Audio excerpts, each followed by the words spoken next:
நீங்க உங்க பிசினஸ்க்கு மார்க்கெட்டிங் பண்ணிட்டு இருக்கீங்க, ஆட் ரன் பண்றீங்க, வெபினார் ரன் பண்றீங்க அப்படின்னா நீங்க நீ பண்ணவே கூடாது 5 மிஸ்டேக் அண்ட் எப்படி அதை கரெக்ட் பண்ணணும்ன்றதை இந்த வீடியோல நான் உங்களுக்கு சொல்ல போறேன்.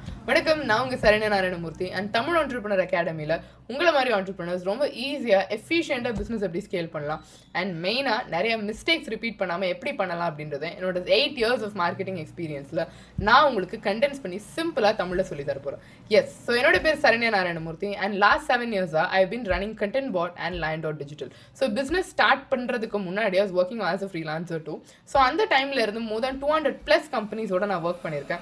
அண்ட் பெஸ்ட் பார்ட் என்ன அப்படின்னா, நம்ம ஒர்க் பண்ணது எல்லாமே ஒரு ஸ்மால் சைஸ் கம்பெனிலேருந்து அன்டில் கார்பரேட் கம்பெனிஸ் வரை ஒர்க் பண்ணியிருக்கோம். அண்ட் இதில் பண்ணதுலேருந்து வந்த லேர்னிங்ஸை உங்களுக்கு கண்டென்ஸ் பண்ணி நான் சிம்பிளாக சொல்ல போகிறேன். ஸோ இந்த வீடியோவில் உங்களுக்கு நான் என்ன சொல்லி தர போகிறேன் அப்படின்னா, நீங்கள் பண்ணவே கூடாது 5 ஃபனல் மிஸ்டேக் அண்ட் அதை வந்து நீங்கள் எப்படி கரெக்ட் பண்ணலாம் அப்படின்னு. ஃபர்ஸ்ட் மிஸ்டேக் என்ன அப்படின்னு நான் சொல்கிறேன். இப்போ நீங்கள் ஒரு வெப்சைட் வச்சிருக்கீங்க, ஒரு ஆட் ரன் பண்ணீங்கன்னா யூஸ்வலி நம்ம என்ன பண்ணுவோம், ரெஜிஸ்ட்ரேஷன்ஸை டேரெக்டாக நம்ம டிராஃபிக்ல இருந்து, அதாவது ஆட்ஸ்ல இருந்து வெப்சைட்டுக்கு அனுப்புவோம். கரெக்டா? அப்படி தயவு செஞ்சு பண்ணாதீங்க.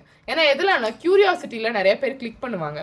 பட் கிளிக் பண்ணதுக்கப்புறம் அவங்களுக்கு இல்லை எதையா நான் பார்க்கணும் அப்படின்னு சொல்லிட்டு அவங்க இமீடியட்டாக மூவ் ஆகிடுவாங்க.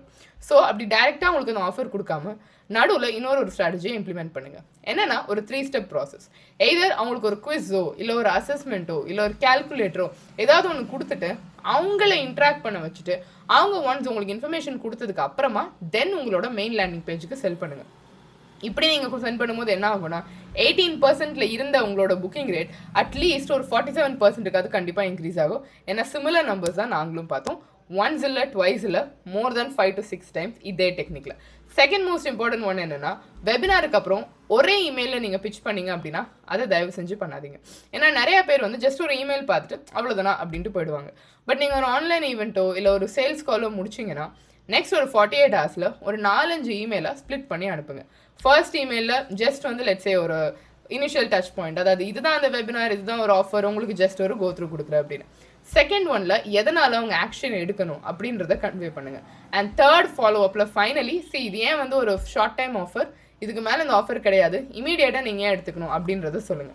ஸோ இந்த மாதிரி சொல்லும்போது நிறைய பேர் சும்மா சைடில் உட்காந்து சரி நான் ஜாயின் பண்ணலாமா வேணாமா, ப்ராடக்டை வாங்கலாமா வேணாமா அப்படின்னு நினைக்கிறவங்களுக்கு இது ஒரு ரொம்ப ரொம்ப ரொம்ப நல்ல மெத்தடாக இருக்கும். Third and the most important one, confirmation page. அதாவது ஒருத்தவங்க அப்பாயின்மெண்ட் புக் பண்ணிட்டாங்க அப்படின்னா ஒரு தேங்க்யூ பேஜாக அதை வந்து just thank you for your booking அப்படின்னு சொல்லிட்டு க்ளோஸ் பண்ணாதீங்க. ஏன்னா அந்த பேஜில் தான் அவங்க வந்து ஆக்ஷன் எடுத்ததுக்கப்புறம் ஒரு ஈகர்னஸோட வெயிட் பண்ணுறாங்க. ஸோ அந்த பேஜில் ஒரு VSL, ஒரு வீடியோ சேல்ஸ் லெட்டர் மாதிரியோ ஒரு ஏதாவது ஒரு இன்புட் அங்கே போடுங்க. அப்படி நீங்கள் போடும்போது என்ன ஆகும் அப்படின்னா அட்லீஸ்ட் 90% ஆஃப் த பீப்புள் அந்த வீடியோவை ஃபுல்லாக பார்ப்பாங்க ஃபர்ஸ்ட்லி. ஏன்னா அப்போ தான் அவங்க ஜாயின் பண்ணியிருக்காங்க.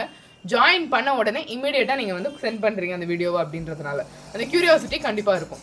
அது இருக்கிறதுனால உங்களோட ஷோ அப் ரேட் மீட்டிங்க்கு இன்க்ரீஸ் ஆகும். ப்ளஸ் நீங்கள் வெபினார் ரன் பண்ணுறீங்க அப்படின்னா நிறைய பேர் அட்டன் பண்ணுவாங்க, அட்டண்டன்ஸ் ரேட்டும் இன்க்ரீஸ் ஆகும். Fourth and the most important one, dead லீட்ஸை டெட்டாகவே இருக்க விடாதீங்க. ஒரு ப்ராஸ்பெக்டை பேசுகிறீங்க, அவங்க வந்து அதுக்கப்புறம் ரெஸ்பாண்ட் பண்ணல அப்படின்னா சரி அவங்க தான் ரெஸ்பாண்ட் பண்ணலையே அப்படின்னு சொல்லிட்டு விட்டுறாதீங்க. பட் இன்ஸ்டெட் எவ்ரி 15 days அவங்களுக்கு எதர் நர்ச்சர் பண்ணுங்க, ஒரு நியூஸ் லெட்டரோ இல்லை ஏதாவது ஒன்று சென்ட் பண்ணுங்க. ஆர் இல்லை அப்படின்னா 30 daysக்கு அப்புறம் லெட்ஸ் சே ஒரு பிரேக்கப் இமெயில் அப்படின்ற மாதிரி சென்ட் பண்ணுங்க. பிரேக்கப் இமெயில் அப்படின்னா என்னன்னா, ஸோ ஒரு கிளைண்ட் கிட்ட இந்த மாதிரி நீங்கள் வந்து இவ்வளோ நாள் ரெஸ்பாண்ட் பண்ணலை, ஸோ உங்களை வந்து நான் லிஸ்ட்ல இருந்து எடுத்துட்டு வா அப்படின்ற மாதிரி கேளுங்க. எப்போவுமே பீப்புள் வந்து ஒரு இன்ஃபர்மேஷன் ரிசீவ் பண்ணிட்டே இருக்காங்க, பட் அவங்க ரெஸ்பாண்ட் பண்ணலன்றதால நீங்கள் ரிமூவ் பண்ணுறீங்க அப்படின்னா அந்த இடத்துல ஒரு ஃபோமோ வரும். அண்ட் அந்த ஃபோமோ அதிகமான கன்வர்ஷன்ஸ்க்கு ரொம்பவே ஹெல்ப் பண்ணும். எங்களுக்கு அந்த மாதிரி மல்டிபிள் கிளைண்ட்ஸ் பண்ணியிருக்காங்க. ஸோ இந்த டெக்னிக்கை கண்டிப்பாக மிஸ் பண்ணிடாதீங்க. Fifth and the most important one, people கிட்ட அவங்க என்ன நீடுன்றதை கேட்க முன்னாடி ஜஸ்ட் பிகாஸ் அவங்களை குவாலிஃபை பண்ணணும் அப்படின்றதால ப்ரைஸை முதல்ல சொல்லாதீங்க. எதை நீங்கள் முதல்ல சொல்கிறீங்களோ அதுதான் மைண்டில் இருக்கும். ஸோ ப்ரைஸை நீங்கள் ஃபர்ஸ்ட் டிஸ்க்ளோஸ் பண்ணிங்கன்னா பீப்புளுக்கு ஸோ இதுதான் ப்ரைஸ், ஒரு வந்து இந்த ரேட்டுக்காக தான் அவங்க இவ்வளோ பிச் பண்ணுறாங்களா அப்படின்ற மாதிரி கான்வர்சேஷன்ஸ் வரும். ஸோ அதை பண்ணவே பண்ணாதீங்க. ஸோ ப்ரைஸை வந்து சீக்கிரமாக ரிவீல் பண்ணாமல் என்ன பண்ணுங்க அப்படின்னா ஃபர்ஸ்ட் ஒரு ஆஃபரை கிரியேட் பண்ணுங்கள், ஒரு டீட்டெயில் டெலிவரபிள்ஸை பில்ட் பண்ணுங்கள். பில்ட் பண்ணிவிட்டு இதோட டோட்டல் வேல்யூ இவ்வளோ அப்படின்ற மாதிரி முதல்ல சொல்லுங்கள். அதாவது இப்போ நான் அந்த சர்வீஸ் கொடுக்குறேன் அப்படின்னா இதிலேருந்து உங்களுக்கு கிடைக்கிற டோட்டல் ரிட்டர்ன்ஸ் வந்து இவ்வளோ இருக்க போது, இதோட டோட்டல் பெர்சீவ்டு வேல்யூ இவ்வளோ, ஃபார் எக்ஸாம்பிள் ஒரு 5 lakhs அப்படின்னு சொல்லுங்கள். ஸோ 5 lakhsக்கான வேல்யூ இதில் இருக்குது, ப்ளஸ் இதனால் உங்களுக்கு அட்லீஸ்ட் இவ்வளோ ரிட்டர்ன்ஸ் வரப்போகுது. சொன்னதுக்கப்புறம் உங்களோட ஆக்சுவல் ப்ரைஸ் என்ன அப்படின்னு சொல்லுங்கள். இப்போ நீங்கள் 5 lakhs worth ஆஃப் வேல்யூ இதில் இருக்குது அப்படின்னு நீங்கள் சொல்லும்போது பீப்புள் மைண்டில் ரெஜிஸ்டர் ஆகிற நம்பர் வந்து அந்த 5 lakhs.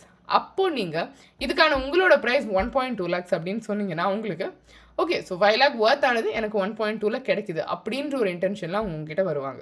ஸோ இந்த இடத்துல உங்களால் ஒரு பெட்டர் ப்ரைஸ் நாங்கள் கமெண்ட் பண்ண முடியுது, ப்ளஸ் ஈஸியாக அந்த லீடையும் க்ளோஸ் பண்ண முடியுது. ஸோ நீங்கள் ஒரு ஃபனல் ரன் பண்ணுறீங்க, பட் அங்கே எங்கே உங்களுக்கு ட்ராப்ஸ் இருக்குன்னா, ஒன்று மணி ஞாபகம் வச்சுக்கோங்க, உங்கள் ஃபனல் பிரேக் ஆகலை, ஜஸ்ட் உங்கள் சிஸ்டம்ஸில் கொஞ்சம் டிப்ஸ் அண்ட் ட்ராப்ஸ் இருக்குது, அவ்வளோதான். ஸோ இந்த ஃபனலை டீட்டெயிலாக செட் பண்ணுங்கள், உங்கள் பிஸ்னஸ் ரன் பண்ணுங்கள். மெயினாக ஒரு சிஸ்டமேட்டிக்காக நீங்கள் ஸ்கேல் பண்ணுறீங்க அப்படின்னும் போது இந்த மாதிரி குட்டி குட்டி விஷயத்தை ஓவர்லுக் பண்ணவே பண்ணாதீங்க. இதை பற்றி டீட்டெயிலாக தெரிஞ்சுக்கணும், நான் என்னதான் இது பண்ணுறேன்னு எனக்கு தெரியல, கற்றுக்கணும் அப்படின்னு நினச்சிங்கன்னா கீழே இருக்க டிஸ்கிரிப்ஷனில் ஒரு கன்சல்டேஷன் கால் புக் பண்ணுங்கள். நம்ம என்னென்னு உங்கள் பிஸ்னஸ் அனலைஸ் பண்ணிவிட்டு ஆடிட் பண்ணிவிட்டு தென் அதுலேருந்து என்ன சொல்யூஷன் அப்படின்றத பார்க்கலாம். அண்ட் முக்கியமாக நான் என்ன சஜஸ்ட் பண்ணுவேன் அப்படின்னா, உங்கள் பிஸ்னஸோட கம்ப்ளீட் சேல்ஸ் உங்களை தான் நம்பி இருக்குது. ஸோ ஆஸ் அ ஃபவுண்டராக keep researching and keep learning. And முக்கியமாக தமிழ் என்டர்பிரனர் அகாடமி அக்கௌண்ட்டை இதுவரை நீங்கள் சப்ஸ்கிரைப் பண்ணலன்னா கண்டிப்பாக சப்ஸ்கிரைப் பண்ணுங்கள். ஸோ தட் இந்த மாதிரியான இன்னும் நிறைய வீடியோஸ் நீங்கள் மிஸ் பண்ண மாட்டீங்க. ஸோ உங்களை நான் அடுத்த வீடியோவில் பார்க்குறேன். அன்டில் தென் சைனிங் ஆஃப் நான் Saranya Narayanamurthy. Let's close some sales.